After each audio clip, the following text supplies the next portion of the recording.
read yesterday that the Mialdos, the Jewish midwives, were told by the king of Egypt to kill the male children. They did not listen to the king of Egypt because they feared Hashem. And when they were summoned by Paro to ask them why did they heed his dictate, they said because Jewish women, they're able to deliver their own children, like animals. An animal needs no midwife, so therefore it was not possible to kill the children on the birth stool. That's what they responded. Then the Torah tells us in Pasuk Chov, Vayetiv Elokim Mialdos. And Hashem had did good for the Mialdos, for the midwives. Vayiru v'om vayatzim od. And the nation increased and they became overly empowered. And then the pasuk says, and because the Mialdas, they feared God, vayaslem botim. God made for them botim. So Rashi says, what a botim? Let's take a look at Rashi. Bote kun levia umalchus. Houses of kuna, priesthood, levia, who are the officiants, and kingship, shukrim batim. Kuna levia min Yocheved. Kuna and Levia descended from Yocheved. Umalchus min Miriam. Malchus was from Miriam. That was the reward because they feared God. Now, first let's point out, it doesn't say the reason why they merited Batim, these special families, was because they saved the Jewish people. It doesn't say that. Because they didn't kill the males, because if they would have killed the males, there wouldn't be a Jewish people. I mean, that's what it seemed that it should have said, but it says, the reason why they merited these special families is because Ki Yoru Habayaldos Esavukim, because they feared God. That's the reason. An outgrowth of that is there's a Jewish people. But the emphasis the Torah is making, what is the basis for the worthiness? Ki Yoru Esavukim, because they feared God. That's firstly. Secondly, the Torah should have said initially, in Pasuk Vayetev Elokim Lialdos. God did good for the Mialdos, and what did he do? Vayaslem Batim, and he made for them these special families, these dynasties which descended from them. But it doesn't say that. It says, what's Vayetev Elokim Lialdos? What did Vayirvam? That the nation increased in number, in abundant number, and they were overly empowered. What exactly is the Torah saying? Let's say a person goes and does a good deed, and the result of that deed has limited effect. You would evaluate seemingly the good deed, the decision, based on the effect that good deed brought about. But Hashem wants that the Mialdos should be the ultimate beneficiaries of their sacrifice, of their decision not to kill the male children.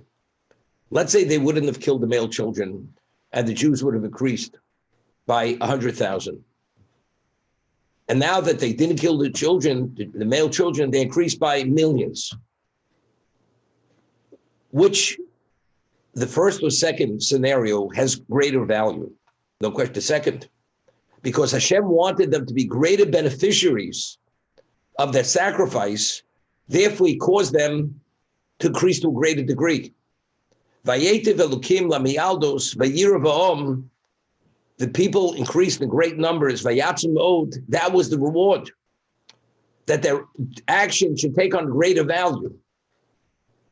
Now we speak about, and because they feared God, what did they merit? They merited Batim. So why did they merit these special families? The good that Hashem did on their behalf was that their action brought about something phenomenal, greater rather than less. And why did they merit families? That's not because the Jews increased in number, because they feared God. So it's two different things the Torah is speaking about over here. The Vayetev is that your action has greater value. I'll give you an example. The Gemara says in Bava Basra We're learning the laws of tzedakah, the Gemara of Mitzvah, Noson Titain, that you first have to give to the poor of your own community before the poor of other communities. Speak all the various levels. The Gemara tells us in Basra, a person's meritorious when he gives charity. It always goes to people who are worthy of the money. Anoshim Rugonim, people of caliber, of special value. A person who's not worthy, who are the ones who come take money from him, receive his act of kindness? Anoshim She'enim Rugonim, people who are not so special, people who are shady characters. The one who doesn't have worthiness. Because you're worthy, your act of chesed will bring about the utmost. That the person, the recipient, will be a special person. Whether it's needy, qualitatively, that special person. The person who's not worthy, the person who arrives at his door is not that special person. Either he's a charlatan, or he's a person who's not as in need as the person who the worthy person benefits and helps, who does chesed with. So here, because what they did, what did Hashem do good for them? That their actions, their deed, the sacrifice, not listening, not heeding the word of Paro, what did it bring about? Vayiravom vayatzmo, that's what it brought about. Now the Torah says, and because they feared God, therefore they merited these special families. What are these families? These families, Bote Kuna, Bote Levia, these are spiritual families. Priests and officiants of Hashem. These people officiate in the Mishkan and the Beis HaMikdash. Malchus, what's Malchus? Malchus is by the Klal Yisrael, is not just a monarch. Malchus is what? Is, as the Gemara says, Shlomo, when he reigned the world supreme, wasn't only on the terrestrial level, was even on the spiritual level. David Melech Yisrael, Chai V'Kayom.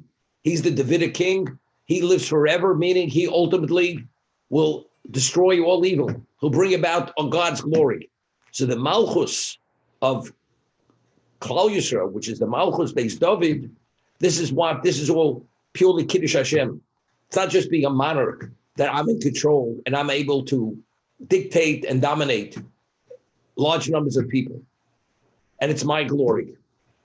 It's all connected to what? It's connected to the spirituality of Jewish people.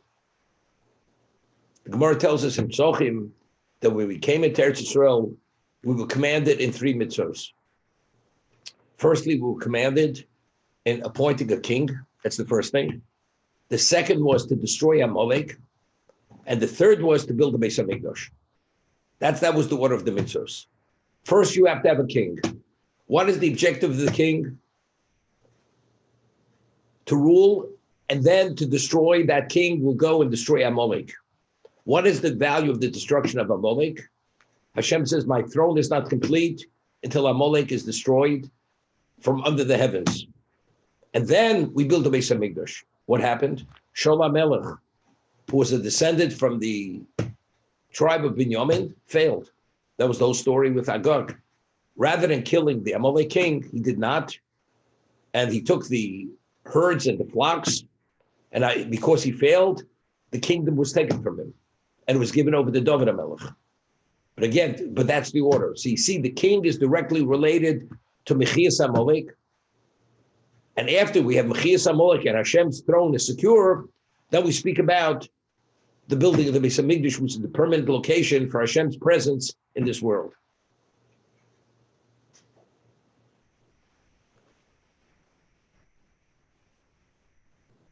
We find something similar. There's an Orach Chaim HaKodesh. And Hashem says to Avraham Avinu that I will bless those who bless you. He says, if you meet the challenge of Lech Lecha Me'artzcha, L'Aretcha, Misavicha, you leave your homeland, your birthplace, and your family, he gave him many blessings. And one thing he said was, Avorecha Mevorchecha, I will bless those who bless you. So Orach Chaim HaKodesh points out, he will bless those who will bless you. He'll bless you in advance. He'll bless those who bless you even before they bless you. This is a very important point. You take a look over there in the post. I will bless those who will bless you. That even before they bless you, he's going to already bless them. Why? Because a person who's blessed gives a bracha, the bracha has greater value. And he wants Avraham Avinu to be the greatest beneficiary of the bracha, so therefore he pre-blesses those who haven't yet blessed Avraham. So Avraham should have a greater value of bracha because the ones who are blessing him already pre-blessed. That's the Orach Chaim HaKodesh. Hashem is allowing their actions to bring about greater result, so they should be greater beneficiaries of the sacrifice, rather than have a lesser effect.